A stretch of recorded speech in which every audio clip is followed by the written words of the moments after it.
Sindewahi police station अंतर्गत येत असलेल्या मौजा पेडगाव येथे भाजीवरून झालेल्या किरकोळ वादातून एका तरुणावर त्याचा मोठा भाऊ आणि वडिलांनी जीवघेणा हल्ला केल्याची धक्कादायक घटना घडली आहे।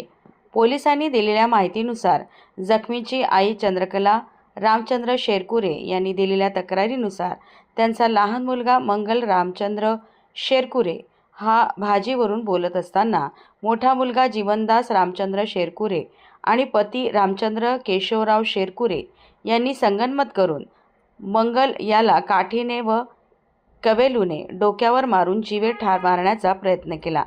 या प्राणघातक हल्ल्यात मंगल गंभीर झाला असून त्याला पुढील उपचारासाठी सिंदेवाही येथील ग्रामीण रुग्णालयातून सामान्य रुग्णालय चंद्रपूर येथे हलवण्यात आले आहे।